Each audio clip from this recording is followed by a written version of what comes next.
واک ته د اسلامي امارت له رسیدو سره د امیر المؤمنین حفظه الله د فرمان په اساس ټول هیواد کې د کوکنارو او ټولو نشئی توکو کښت کرکیله او کاروبار منع اعلان شول.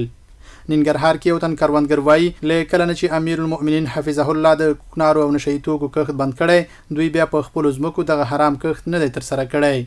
په ټول ننګرهار کې انشاءالله ټول کوکنار ختم شوي دی. هغې په ځای باندې دلته اوس غنم شولې او پیاز او دغه نور شیان کرل کېږي او موږ د هماغه بزګران د همدغه شي نه او ځان ته عاید او هغه راوړو. یو بل کروندګر بیا وایي دوی اوس د کوکنارو پر ځای تر ډیره د غنمو، جوارو، وریجو، پیازو، هوږې او نورو سبزیو کرکیله کوي چې تر ډیره د کوکنارو ښه بدیل دی. اوس دغه غنم کرو، لیړوګان کرو، شوله کرو، ځینې پټی پنبه کرو، مۍ کرو، بس دغه شیان کرو نو نن سبا کې. او دغه تخمونه لږ چې اصلاح شوي تخمونه دولت موږ سره کومک وکړي دا به موږ ته لږ ګټه وکړي. د ننګرهار کرنې اوبو لګولو او مالدارۍ ریاست مطبوعاتي مسؤل وایي د امیر المؤمنین حفظه الله له فرمان سره سم د ولایت کې کوکنار او نشئی توکي مطلق بند شوي او د بدیل لپاره یې کرنې ریاست بېلابېلې برنامې پلي کړي.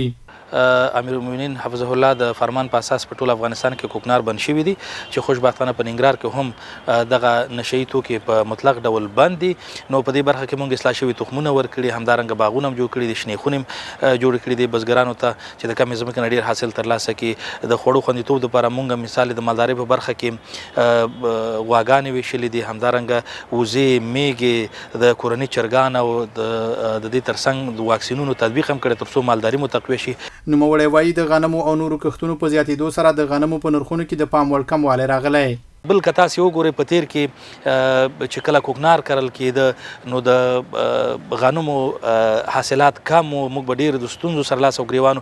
خوشبختانه اوس په بازار کې که تاسو هر چېرته لاړ شئ په کافي اندازه غنم موږ لرو او په نرخونو کې هم یعنې که ووایو د تیر په پرتله نیم تر نیمه کمښت راغلی دی. په ټوله کې که چیرې د کوکنارو بدیل ته ډېر کار وشي نو د دې اړتیا نه لیدل کېږي چې کروندګر دې په خپلو ځمکو نشئی توکي وکري.